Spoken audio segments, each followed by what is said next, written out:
Ok, dubla 2. Este abia ora 10 noaptea. Credeți că am timp să scriu articolul?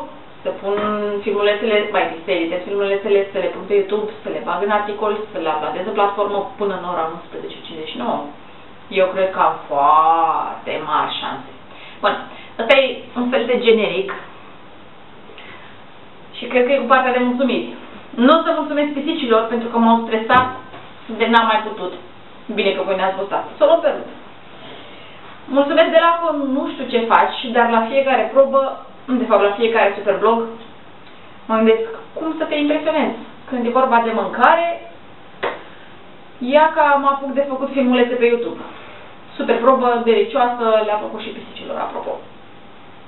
Cred că trebuie să mulțumesc tuturor celor pe care am torturat cumva în filmuleț. Nu mi-amintesc ordinea, așa că o luăm așa, aleatoriu, se vede cât de coerente sunt. Sorry, proful de dans, dar n-am ce să fac, mă știi, e ok, mă torturez la practice când o fi.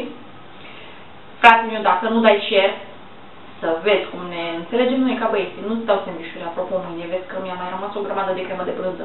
Te lingi pe bot!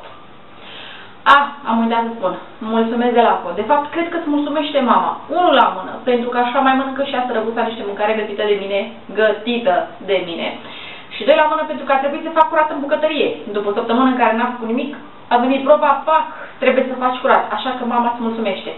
Și da, mama, iarăși te-am menționat într-o probă de la Superblog, da, iarăși te-am părât, dar nu e așa că ești mândru de mine. Ta-da! Câte fiice ai tu? Una singură. Bun, Emil, îmi pare rău, trebuia să te menționez prin acest filmuleț. N-avei cum să scapi. N-avei, bănuiesc că tu deja mi-ai arătat articolul tău cu sandvișurile. Și îmi place că pe YouTube pot în sfârșit să te menționez și să nu-ți dau tag. Yes! Răzbunarea perfectă. Așa, cui să mai mulțumesc? O să-i mulțumesc lui Daniel Botea. Și încă vreo 3 superblogări care au scris niște super articole. Am mai citit după alea 3, azi de dimineață încă vreo 10. Și mi-a picat fața. Măi băieți, mai ușor cu creativitatea. Ca să vedeți monstră de bunătate, da? Să nu le mulțumesc pisicilor pentru că m-au încurcat.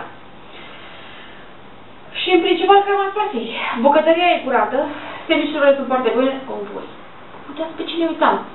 Mulțumesc elevilor mei, care nu se uită la acest filmuleț și nu își vor da seama cât de nebun este proful lor de engleză. Mulțumesc elevilor care se vor uita la acest filmuleț și se vor abține de la comentarii. Și mulțumesc și celor care vor râde de nu vor mai putea și vor înțelege că asta sunt eu și puneți mâna și vă faceți temele. Și cu ocazia asta îi mulțumesc, bineînțeles, și sandvișului blond. Este vorba de una din elevele mele favorite, blonda mea favorită, cum îi spun eu, care sărbătorește ziua de naștere marți, așa că la mulți ani, blondă, pentru că mi-este atât de dragă, n-am putut. Te-am băgat în viața mea de blogăriță. Și pentru ceilalți superblogări, multă baftă, că au ieșit din punctul meu de vedere niște super articole. Se vede, mă scuzați, că mâncarea ne inspiră. Pentru Emil și Pișchi, ne inspiră pișcotul? Așa ziceam și eu.